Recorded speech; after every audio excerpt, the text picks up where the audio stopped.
Citando un artículo de The Economist, una de las publicaciones económicas más importantes del mundo, en donde entrevistan al presidente Gustavo Petro, hablando de la legalización de las drogas, y donde dicen que el presidente de Estados Unidos, Joe Biden, se quedó corto despenalizando, sacando de las cárceles a quienes estaban detenidos por el porte de marihuana y consumo de marihuana en vía pública. El director de la DIAN, de la Dirección de Impuestos y Aduanas de Colombia, escribió en Twitter lo siguiente, y ha generado, por supuesto, ruido, y ha generado muchas conversaciones digitales. Hay que legalizar y gravar, o sea, poner el impuesto a la cocaína. Doctor Reyes, buenos días. Muy buenos días, un saludo muy cordial a todos, a la audiencia. ¿Esta es una opinión personal o es una posibilidad que se discuta en el gobierno del presidente Petro? Bueno, el presidente Petro ha manifestado en las Naciones Unidas y en distintos foros la necesidad de cambiar el enfoque mundial hacia el problema de las drogas. Es un problema, el consumo de drogas genera muchos problemas de salud, pero hoy en día la criminalidad que está asociada con las drogas, incluso algunos de los problemas de salud que vienen del consumo de sustancias adulteradas, vienen más de la ilegalidad que de la misma sustancia. Este es un problema de salud pública, como lo reconocen los expertos en el tema desde hace décadas. El presidente Petro lo ha mencionado muchísimas veces, y pues una vez que la comunidad internacional dé este paso, que no será mañana, pero sí quiero creer que será durante los siguientes años. Hay que pensar en todo el marco regulatorio para esto, y uno de los aspectos importantes sería la política tributaria, y no dejaría de ser una fuente importante de recaudo, al igual que un instrumento de salud pública que estaremos discutiendo, espero, en algunos años, como hoy hablamos del impuesto al tabaco, de los impuestos saludables. ¿Y cómo se imagina usted un impuesto a la cocaína, por ejemplo? Pues sería un impuesto básicamente saludable, sí, un impuesto como los que tenemos ya al tabaco también, al alcohol. Eso es un producto cuyo consumo reconocemos todos que no es idóneo, pero que si una persona decide consumirlo, una manera de disuadirla sin criminalizarla de que lo haga es a través de impuestos, y estos impuestos tendrían que estar pensados para pues un impuesto al consumo, por ejemplo, una tarifa de IVA también podría ser. Tendrían que estar pensados para moderar el consumo sin que fueran tan altos como para incentivar el contrabando otra vez. Sí, por supuesto que es una idea que tendrán que discutir en torno a un cambio en el enfoque global de la lucha antidrogas. Víctor. Doctor Reyes, pues obviamente nos estamos imaginando un escenario pues, donde existan empresas legales de cocaína, donde se permitan las exportaciones, donde abran, me imagino, los mercados a la cocaína legalmente, pero digamos en un hipotético escenario así, ¿esto cuánto, a través de ese impuesto al consumo, el IVA o no sé, un impuesto a las exportaciones, estamos hablando de un potencial recaudo por cuánto? ¿Esto cuánto le podría dejar a un país como el nuestro? Siempre es difícil calcular cosas relacionadas con actividades que hoy en día son ilegales, pero las estimaciones que existen sugieren que la cocaína, todo lo relacionado con el narcotráfico, puede estar en alrededor del 2% del PIB, o sea, así redondeando 22 billones de pesos. Si eso lo grabáramos, digamos que una cuarta parte de eso se fuera en pago de impuestos, podríamos estar hablando de más de 5 billones adicionales en recaudo. Obviamente estos son la transición de una economía ilegal a una economía legal, tendría toda clase de efectos en el sistema y en los precios, así que pues estos son unos cálculos muy gruesos, pero sin duda alguna estaríamos hablando de un recaudo de varios billones de pesos.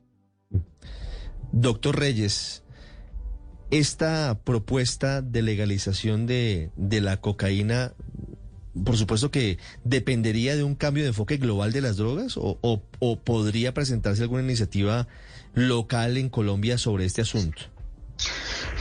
Creo que el presidente Petro está siguiendo el enfoque correcto, y el enfoque correcto es empezar por concientizar a la comunidad internacional de lo que no solo los colombianos, sino también los expertos académicos en el tema saben desde hace décadas, y es que toca cambiar el enfoque. En efecto, tiene que ser un cambio global, como lo ha mencionado el presidente. Podemos empezar con algunas cosas en el país, sobre todo tratar de una manera mucho más humana a los campesinos que cultivan la hoja de coca, que han sido criminalizados, mientras tenemos una política menos efectiva con algunos de los actores que participan en todo el tráfico de drogas.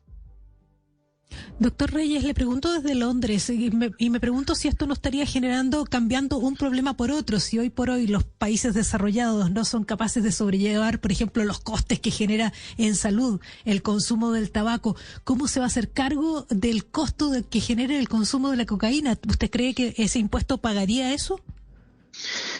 El consumo de drogas siempre va a ser un problema de salud, pero pues hoy en día es un problema de salud grave para quienes las consumen y para el resto de la sociedad, que se ve afectada por la criminalidad asociada con el consumo.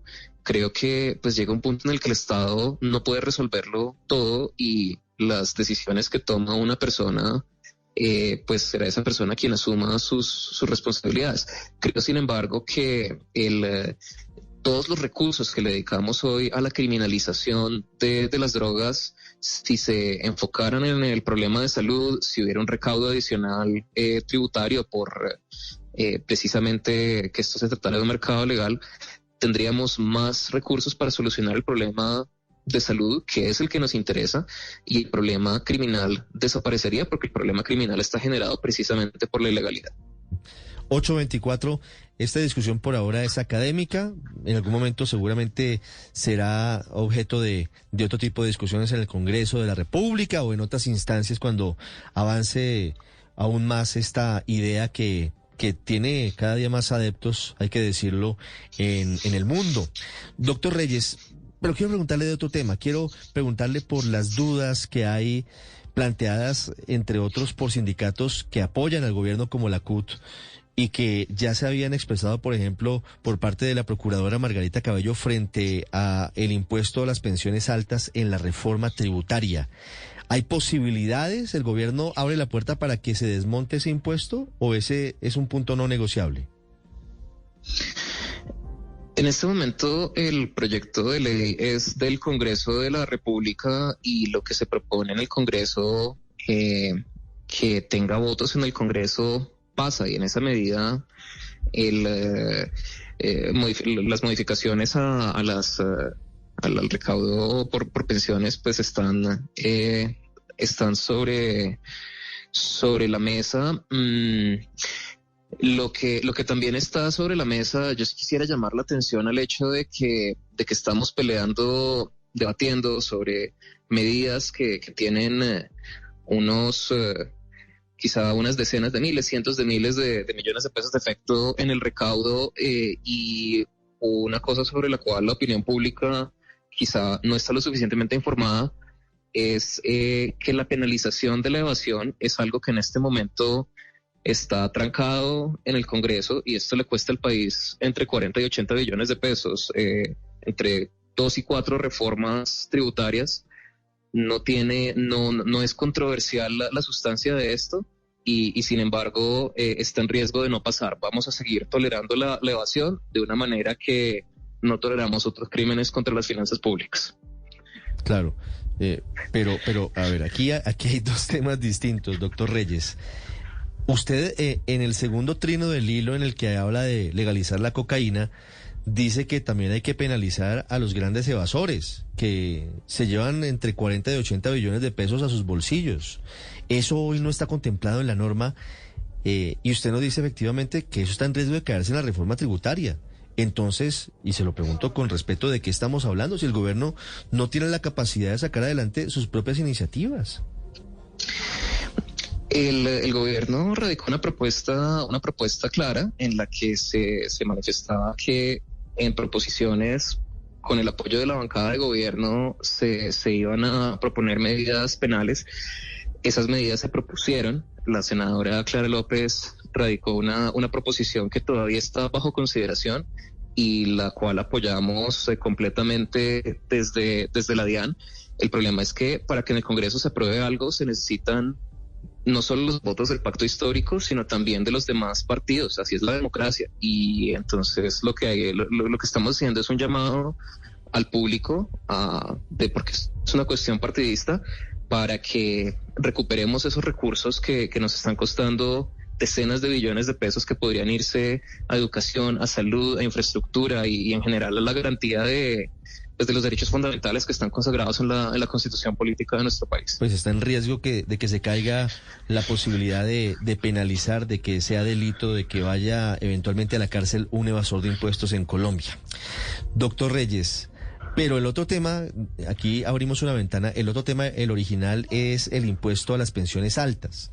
Y yo quiero preguntarle aquí con total rigor, ¿a partir de qué valor se van a gravar las pensiones? Porque el gobierno dice que es a partir de los 11 millones de pesos o tal vez un poco más, pero no solo la procuradora, sino también incluso la CUT dicen, al final, por cuenta de la fórmula que se está aplicando o planteando, van a quedar grabadas las pensiones de más de 5.600.000 pesos.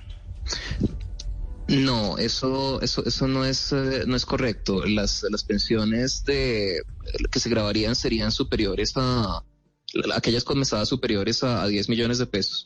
Esa cifra de 5,6 millones de pesos viene de una falta de entendimiento acerca de cómo funcionan las distintas razones por las cuales puede un ingreso no pagar impuestos, ¿sí? Hay varias razones, pero hay por lo menos 3 razones por las cuales un ingreso, incluyendo el ingreso pensional, no paga impuestos. Uno es que sea una renta exenta, otro que sea un ingreso no constitutivo de renta, y otro que sea una renta grabada a una tarifa de cero.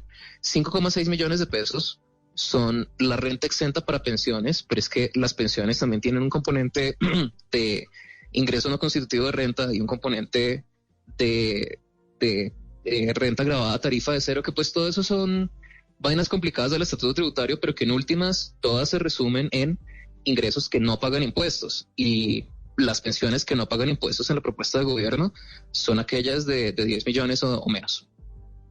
Doctor Reyes, esta semana, y hablando sobre la reforma tributaria, trascendió mucho una carta con unas preocupaciones, no sé si usted ya tuvo la oportunidad de leerla, fue dirigida al Congreso y al equipo económico del gobierno desde Ecopetrol, y dicen que se sienten muy grabados con esta reforma tributaria, que van a tener un impacto de 6 billones inicialmente y que eso va a seguir subiendo. Pero bueno, más allá de ese impacto fiscal sobre la compañía, les preocupa el tema de la refinería de Cartagena, porque está ubicada en una zona franca. Y si la obligan a exportar, como dice la reforma tributaria, entonces, ¿quién nos va a vender los combustibles a nosotros, los colombianos? ¿Qué respuesta tienen ustedes? ¿Esto se podría matizar? ¿Habrá algún cambio después de estas preocupaciones de Ecopetrol?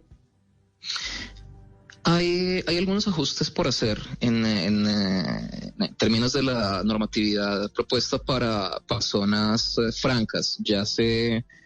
El propósito siempre sigue siendo que las zonas francas estén orientadas hacia la exportación. Todas las demás, todas las actividades que hoy en día estén en una zona franca que no están orientadas a la exportación están gozando de un beneficio tributario que no les corresponde y que le cuesta al Estado colombiano dinero que podría estar invertido mejor, porque si no vamos a invertir en fortalecer las exportaciones para insertarnos en cadenas de valor agregado globales, entonces son recursos que deberíamos invirtiendo, repito, en educación, en salud, en infraestructura, y en garantizar el imperio de la ley. Dicho todo eso, el tema aduanero es complicado, el tema de las zonas francas es complicado, y estamos escuchando para asegurarnos de que todos los que tienen preocupaciones legítimas al respecto puedan asegurarse de que estas están incorporadas en el texto del articulado, pero pues sí, el mensaje claro es que las zonas francas tienen que ser orientadas a la exportación. 8:31. ¿Se van a sentar como propone el presidente de la Cámara de Representantes para hablar con Ecopetrol a buscar salidas o a buscar entendimiento adicional, doctor Reyes? El gobierno está completamente abierto a dialogar sobre la reforma tributaria y de hecho para eso existe este escenario que es el Congreso de la República. 8:32, Víctor, ¿y Reficar en ese escenario qué? Doctor Reyes, Reficar debe estar entonces también orientada a la exportación, porque su propósito principal es la refinación para vendernos a nosotros. Está en una zona franca, pero su propósito es vendernos mayoritariamente su refinación a nosotros los colombianos. Creo que en este caso es importante esa sentada a dialogar, pero lo cierto es que estarle dando beneficios tributarios al consumo de combustibles fósiles y a cualquiera de sus cualquiera de las etapas a través de las cuales se llega al consumo de combustibles fósiles, pues no es la prioridad del gobierno, que ha hecho claro que necesitamos enmarcarnos en una transición energética hacia las energías limpias. Nos interesa 100% que las empresas mineroenergéticas sigan siendo rentables, que sigan generando utilidades para que puedan pagar impuestos y que ojalá sean muchos. Claro, pero fíjese usted la paradoja, doctor Reyes, y es que en esa misma carta que cita Víctor, Ecopetrol dice, si pasa la reforma tributaria como está, los impuestos en el 2026 van a ser de 12 billones de pesos, no solamente se van a frenar muchos proyectos futuros, sino que Colombia tendría que importar una cantidad muy importante de combustibles, de gasolina y de ACPM. Al final no terminará la reforma tributaria, como consideran algunos expertos, marchitando a la principal empresa de Colombia como es Ecopetrol. Esa no es la intención. La intención no es marchitar ninguna de estas empresas. La idea es que generen utilidades para que paguen impuestos. Pero dicho todo eso, entendemos que hay unas preocupaciones importantes y el gobierno sigue estando abierto al diálogo atento y a los ajustes que sean necesarios, sin que por esos ajustes se desdibuje la política clara del gobierno de que tenemos que enmarcar a este país en la transición energética, que es una necesidad mundial. Las 8:34, pero eso quiere decir que el objetivo del gobierno es, a punta de impuestos, cambiar el enfoque de Ecopetrol.